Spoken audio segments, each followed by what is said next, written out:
म्हणजे हा संविधान दिवस 26 नोव्हेंबरच्या दिवशी आमचं भारतामध्ये संविधान बाबासाहेबांच्या आशीर्वादाने कृपेने त्यांच्या कृपाक्षेत्राने आपल्या भारत देशामध्ये हे संविधान अंमलात आणलं गेलं. भारताची राज्यघटना जी आहे ती लिखित स्वरूपाची आहे आणि या लिखित स्वरूपाच्या राज्यघटनेमध्ये हे संविधान आज अंमलात आणलं गेलं. मित्र, आता संविधान संविधान संविधान संविधान आपण खूप पाहतो. तुम्ही जर दिल्लीला गेला तर त्या ठिकाणी एका ठिकाणी संविधानाची मोठी प्रतिमा आहे. त्याचप्रमाणे आपल्या भारत देशामध्ये आपण जे पाहतो जे चिन्ह आहे ते चिन्ह देखील ठराविक आणि मोजक्या शहरांमध्ये आहे. आणि एक विशेष म्हणजे ते चिन्ह मी एका गावाला पाहिलं होतं, ते म्हणजे आपल्या चव्हाण सरांच्या गावाला आरखाला पाहिलं होतं. म्हणजे अशी काही जी बाबी आहेत या भारत देशामध्ये महाराष्ट्रामध्ये या खूप अगदी उल्लेखनीय असतात.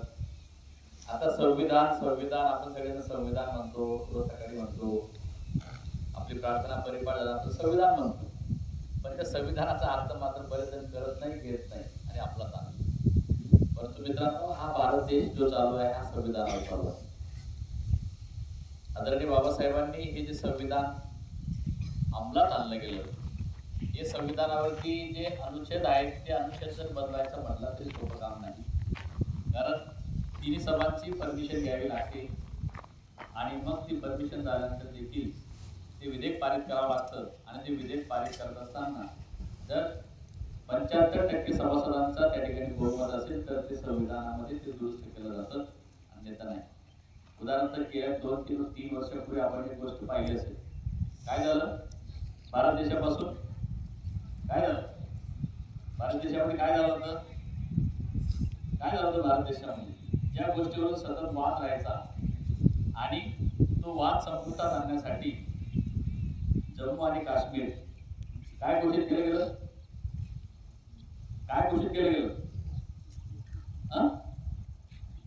काय घोषित केलं गेलं? जम्मू आणि काश्मीर काय घोषित केलं गेलं? बोला ना. काय केलं गेलं? अरे जसं आपल्या महाराष्ट्राच्या बाजूला कोपऱ्याला गोवा जसं एक केंद्रशासित प्रदेश आहे, तसं जम्मू आणि काश्मीरला एक केंद्रशासित प्रदेश म्हणून त्या ठिकाणी डिक्लेअर केलं गेलं. आणि त्यावेळेस होणाऱ्या ज्या भानगडी आहेत आणि दोन धर्मांमध्ये तेढ होणारी जी तेढ निर्माण होत होती ती तेढ थांबवली गेली. आणि हे करत असताना तितकं सोपं काम नाही. तिन्ही सभागृहांची मंजुरी झाल्यावर देखील भारत देशातल्या तिथं असणाऱ्या वास्तव्य करणाऱ्या नागरिकांना त्या ठिकाणी 2 ते 3 महिन्याची अन्नाची सगळी पुरवठा केला गेला, तेव्हा तो डिक्लेअर झाला. काही लोक अजूनही समाजामध्ये धर्मामध्ये धर्मवेडे आहेत. आजही पाहतो आपण सगळेजण बाबासाहेबांना मानणारी माणसं आहोत, बाबासाहेबांच्या संविधानावर चालणारी माणसं आहोत, दिलेल्या राज्यघटनेच्या नियमानुसार काम करणारी माणसं आहोत. तरी देखील आपण पाहतो 2 धर्मांमध्ये 2 जातींमध्ये तेढ निर्माण होते. आणि ती तेढ अशी निर्माण होते की मानव जातीचा त्या ठिकाणी काय होतो? नाश होतो. मानव जातीचा मोठा नाश होतो, विनाश होतो. आपण पाहिलं 26/11चा बॉम्ब हल्ला सगळ्यांनी पाहिला, टीव्हीवरती पाहिला असेल सगळ्यांनी. तर त्या ठिकाणी तुकाराम मुंढे सारखे अधिकारी, विजय साळसकर सारखे अधिकारी, अशी माणसं त्या ठिकाणी मारली गेली. त्याच्यामुळे एकाच माणसाची दुर्बुद्धी चालली आणि त्या दुर्बुद्धीने त्या हॉटेलवरती बॉम्ब वर्षाव झाला आणि त्या ठिकाणी ती माणसं मारली गेली. म्हणजे काय झालं? भारत देशामध्ये चांगले अधिकारी त्या ठिकाणी शहीद झाले. म्हणजे ह्या ज्या गोष्टी आहेत, म्हणजे याच्यामध्ये काय होतं, तुमच्या मनामध्ये माझ्या मनामध्ये कुठेतरी काहीतरी करुणा निर्माण होते आणि एखाद्या धर्माविषयी, एखाद्या जातीविषयी, एखाद्या व्यक्तीविषयी आपण आपल्या मनामध्ये काहीतरी उत्पन्न करतो आणि मनामध्ये चुकीची भावना उत्पन्न झाल्यामुळे आपण त्या माणसाचा द्वेष करतो. परंतु एक गोष्ट लक्षात घ्यायचं, आपण कुणाचा प्राणी, मात्रा, माणूस कोणीतरी असेल ज्याचा द्वेष करत असाल, त्या द्वेष करत असताना तेवढा द्वेष आपण परस्पर नक्की करतो. आता ज्याने बॉम्ब हल्ला केला त्याचा काही महाराष्ट्र सरकारने त्याचा काही सत्कार केला का? सत्कार केला नाही.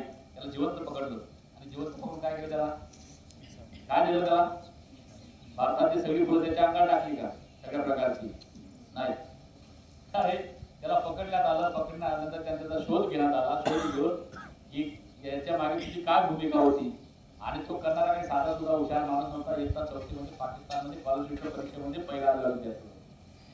म्हणजे माणसाच्या डोक्यामध्ये एखाद्या माणसाने काहीतरी चुकीचं बिंबवलं, ते चुकीचं बिंबवून बिंबवून हुशार माणूस सुद्धा असं वाईट मार्गाला लागतो.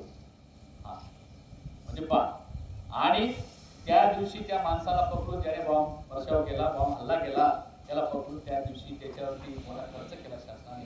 आणि खर्च का केला असेल आपण म्हणतो तर काय त्याला लगेच मार टाकायला पाहिजे, उड्या द्यायला पाहिजे, काय घाबरत काम होतं, तो एकच मुका मर जातात. तसं लोक नाही, नुसतं मारणं नव्हे, यांनी जी गोष्ट केली त्याचा संशोधन करणे, त्याचा शोध घेणे हे फार महत्वाचं असतं. एखादा माणूस एखादी चुकी करून टाकतो, पण त्याच्या चुकीच्या मागे काहीतरी मोठा हेतू असतो, तो हेतू शोधणं फार महत्वाचं असतं. म्हणजे जेणेकरून देशामध्ये पुढील होणाऱ्या गोष्टी आणि आनंद कळेल याच्यासाठी हे काम करण्यात आलं.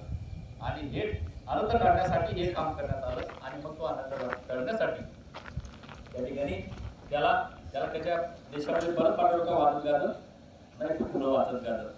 त्याचं काय झालं हे तुम्हाला सगळ्यांना माहित आहे. आजच्या चांगल्या दिवशी चुकीचा शब्द वापरणं चुकीचं होईल. म्हणून आपण एक गोष्ट लक्षात ठेवायची, जसं संसद आहे, संविधान आहे, या गोष्टी ज्या आहेत त्या गोष्टी आपलं स्वतःच मानवी शरीर देखील तसंच आहे आणि माणसाचा स्वभाव देखील तसाच आहे. आणि तो माणसाचा स्वभाव त्या संविधानाप्रमाणे माणसाने जसं आज आपण चालतोय, माझी जशी दिनचर्या आहे तशी दिनचर्या करणं हे फार महत्वाचं आहे. म्हणून आजचा दिवस जो आहे तो संविधान दिवस आहे. आणि आपल्या भारत देशातील मुंबईवरती जो बॉम्ब हल्ला झाला होता, अशा या शहीदांना आपण या ठिकाणी आदरांजली देखील या ठिकाणी आपल्या महाराष्ट्र सरकारने सकाळी वाहिलेली आहे. आणि तदनंतर आज आपण आपल्या या संविधानाचं खूप गुणगान गात आहोत. परंतु ते संविधान ज्यावेळेस अंमलात आणलं गेलं त्यावेळेस त्या नेत्यांना, त्या लोकांना खूप त्रास झाला असेल. आणि त्रास झाल्यानंतर त्यावेळेस आता बघा कोणतीही गोष्ट असेल ना, एखाद्या माणसाला विरोध करायचा म्हणून तो कुठल्याही कारणाने विरोध करतो. त्याला जरी तुम्ही एखाद्या माणसाला जर काहीतरी करायचं आहे, आता हे दोन पोर आहेत त्यांना जरी एकमेकांची खुंदक बुद्धी तयार झाली, मग तो कुठल्याही प्रकारे आपण त्याला काय म्हणतो आपल्या छोट्या भाषेमध्ये खेटाधंदा, सगळं समजतं ना. हा, खेटाधंदा करायचं काम सुरू करतात माणसं. म्हणजे तो त्याला चाल देशील भुकू दे, भुकऱ्यांना भुकू दे. परंतु अशा या गोष्टीमुळे काय होतं, त्या माणसाला त्रास होतो, त्या देशाला त्रास होतो. आणि एखाद्या वेळेस एखाद्याला बळी पण जावं लागतं. तसे महाराष्ट्रातले चांगले अधिकारी बळी